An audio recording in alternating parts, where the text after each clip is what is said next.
دوستو آج کی ویڈیو میں ہم آپ کو یاسر عرفات کی لائف سٹوری سنائیں گے۔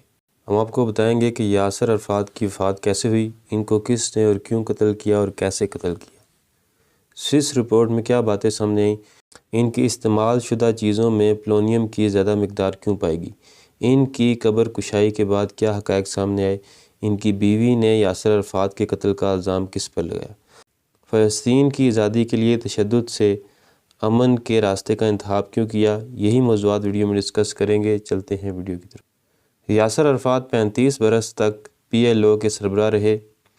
1996 میں فلسطینی اتھارٹی کے پہلے صدر منتخب ہوئے۔ اکتوبر 2004 میں شدید بیمار پڑ گئے۔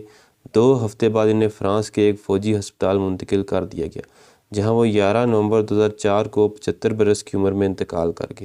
یاسر عرفات کی موت کے وقت بھی خدشات کا اظہار کیا گیا تھا کہ ان کی موت طبعی نہیں تھی۔ فلسطین کے حکام کا کہنا ہے کہ سابق فلسطینی رہنما یاسر عرفات کی ہلاکت کے بارے میں سائنسی رپورٹوں سے ظاہر ہے کہ وہ طبعی موت نہیں مرے۔ سوئٹزرلینڈ کے فورینسک ماہرین نے بھی تصدیق کی کہ یاسر عرفات کے جسم میں تابکار مادے پولونیم کی کافی زیادہ مقدار ملی ہے۔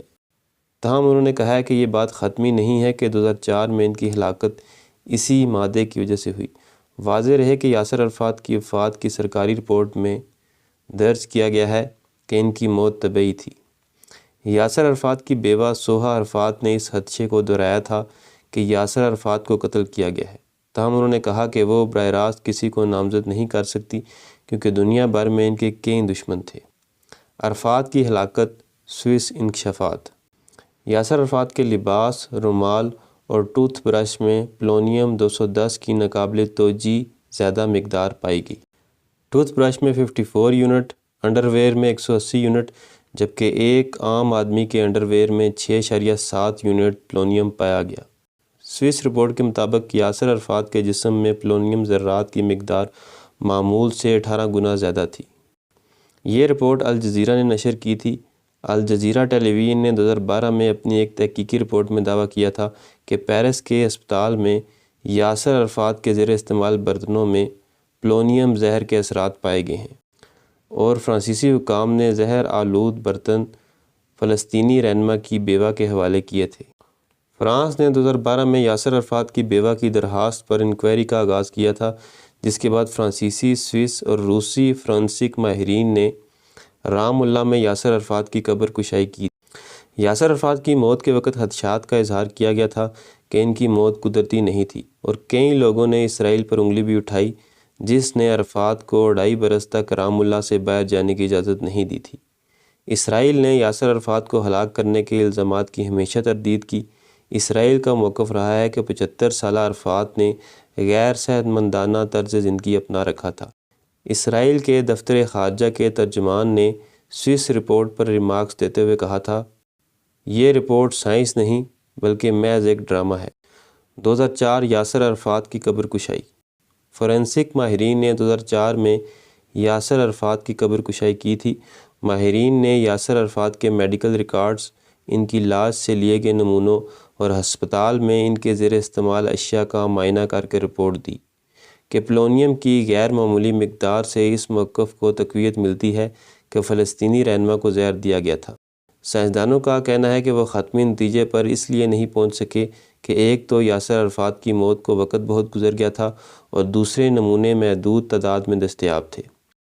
یاسر عرفات کی بیوہ نے سوئٹزرلینڈ کے فورینسک ماہرین سے ملاقات کی، جس کے بعد میڈیا سے بات کرتے ہوئے انہوں نے کہا تھا کہ میں ایک سیاسی قتل کے جرم سے پردہ اٹھا رہی ہوں۔ فلسطینی سمجھتے ہیں کہ ان کے رہنما کو زہر دے کر قتل کیا گیا۔ عرفات کا جنازہ اور قبر۔ یاسر عرفات کو ہزاروں جذباتی اور غمزدہ فلسطینیوں کی موجودگی میں رملہ میں اسی کمپاؤنڈ میں دفن کر دیا گیا ہے جس میں پچھلے 2.5 برس سے وہ نظر بندی کی زندگی گزار رہے تھے۔ ان کی قبر کے لیے مٹی مسجد الاقصیٰ سے لائی گئی تھی۔ یاد رہے کہ یاسر عرفات کی خواہش تھی کہ انہیں یروشلم میں دفن کیا جائے، لیکن اسرائیل نے اس کی اجازت نہیں دی۔ یاسر عرفات کی میت کے لیے پتھر اور سنگ مرمر کی قبر بنائی گئی ہے۔ یاسر عرفات کے انتقال کی خبر ملنے کے بعد ہی رملہ میں دن رات کام کر کے ان کے لیے مقبرہ تیار کیا گیا ہے۔ قاہرہ میں جنازے کے بعد فلسطینی رہنما کی میت جہاز پر جزیرہ نما سینا لائی گئی تھی، وہاں سے ایک ہیلی کاپٹر کے ذریعے اسے رملہ لایا گیا تھا۔ فرانس سے آمد پر یاسر عرفات کی میت کا قاہرہ میں فوجی اعزاز کے ساتھ استقبال کیا گیا تھا اور سلامی پیش کی گئی تھی۔ قاہرہ میں یاسر عرفات کے جنازے میں مصر کے صدر حسنی مبارک کے علاوہ اردن کے شاہ عبداللہ، شام کے صدر بشار الاسد اور کئی دوسرے ممالک کے صدور اور وزراء شریک تھے، جن میں امریکہ، برطانیہ کے نمائندے بھی شامل تھے۔ یاسر عرفات کون؟ یاسر عرفات نے سیاسی زندگی کا آغاز گوریلا جنگجو کی حیثیت سے کیا۔ 40 سال سے زیادہ جلا وطنی کے بعد وہ 1994 میں واپس فلسطین پہنچے تھے، جہاں انہوں نے اسرائیل سے ایک امن سمجھوتہ کیا، جس کے تحت فلسطین نیشنل اتھارٹی قائم ہوئی۔ یاسر عرفات 24 اگست 1929 کو پیدا ہوئے۔ یاسر عرفات کے مطابق وہ یروشلم میں پیدا ہوئے، لیکن کچھ اطلاعات کے مطابق وہ مصر کے شہر قاہرہ میں پیدا ہوئے۔ یاسر عرفات کے تمام بہن بھائی بھی قاہرہ میں رہے اور وہیں وفات پائی۔ یاسر عرفات نے قاہرہ یونیورسٹی سے انجینئرنگ کی تعلیم حاصل کی۔ یاسر عرفات نے اپنی جدوجہد کا آغاز 1956 میں فتح تحریک سے شروع کیا تھا۔ انہوں نے 1966 میں PLO کی باغ دوڑ سنبھالی۔ یاسر عرفات نے اپنی جوانی فلسطین کی آزادی کے لیے جدوجہد کرتے ہوئے گزاری اور زندگی کے آخری حصے میں شادی کی۔ یاسر عرفات کی اکلوتی اولاد ان کی 9 سالہ بیٹی ہے، جو 1996 میں فرانس میں پیدا ہوئی۔ وہ اب بھی اپنی ماں کے ساتھ فرانس میں مقیم ہے۔ یاسر عرفات نے 1974 میں اقوام متحدہ کی جنرل اسمبلی میں ایک گوریلا جنگجو کی وردی پہن کر تاریخی خطاب کیا۔ یاسر عرفات نے اپنی جدوجہد کے دوران کویت، تیونس، لبنان کے علاوہ کئی ملکوں میں قیام کیا۔ یاسر عرفات نے ساری زندگی خطرات سے کھیلتے ہوئے گزاری اور جب 1982 میں اسرائیل نے بیروت پر حملہ کیا تو اس وقت وہ بیروت میں موجود تھے۔ اسرائیل کا کہنا ہے کہ انہوں نے بیروت میں روس کے سفارت خانے میں گھس کر جان بچائی۔ یاسر عرفات پر کئی قاتلانہ حملے ہوئے۔ اسرائیل نے تیونس میں PLO کے ہیڈ کوارٹرز پر حملہ کیا، لیکن یاسر عرفات اس حملے میں محفوظ رہے۔ یاسر عرفات 30 سال سے زیادہ عرصے تک گوریلا کارروائیوں کے ذریعے فلسطین کو آزاد کروانے میں ناکامی کے بعد مسئلہ فلسطین کو پرامن طریقے سے حل کرنے کی طرف راغب ہوئے اور 1985 میں مصر کے شہر قاہرہ میں اعلان کیا کہ وہ فلسطین کے مقبوضہ علاقوں کے علاوہ کہیں بھی پرتشدد کارروائی نہیں کریں گے۔ 1988 میں امریکہ نے فلسطینی رہنما کو اقوام متحدہ کی جنرل اسمبلی سے خطاب کرنے سے روکنے کے لیے ان کو امریکہ کا ویزا دینے سے انکار کر دیا۔ بعد میں انہوں نے جنیوا میں اقوام متحدہ کی جنرل اسمبلی سے خطاب کیا۔ یاسر عرفات نے 1988 میں امریکی یہودیوں کے ساتھ ایک مشترکہ بیان میں اسرائیل کے وجود کو ماننے کا اعلان کیا۔ 90 کی دہائی میں یاسر عرفات کو امن کے کئی انعامات سے نوازا گیا۔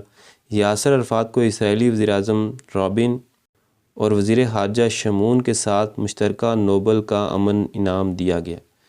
جنوبی افریقہ کے صدر نیلسن منڈیلا نے بھی فلسطینی رہنما کو کیپ ہوم انعام سے نوازا۔ فلسطینی رہنما نے 1998 میں سہ فریقی کانفرنس میں شرکت کی، جس میں اسرائیل اور امریکہ نے شرکت کی۔ اسی سال انہوں نے اسرائیلی وزیر اعظم بنجامن نیتن یاہو سے ملاقات کی۔ یہ تھی میری آج کی ویڈیو۔ ملتے ہیں اگلی ویڈیو میں، تب تک اللہ حافظ۔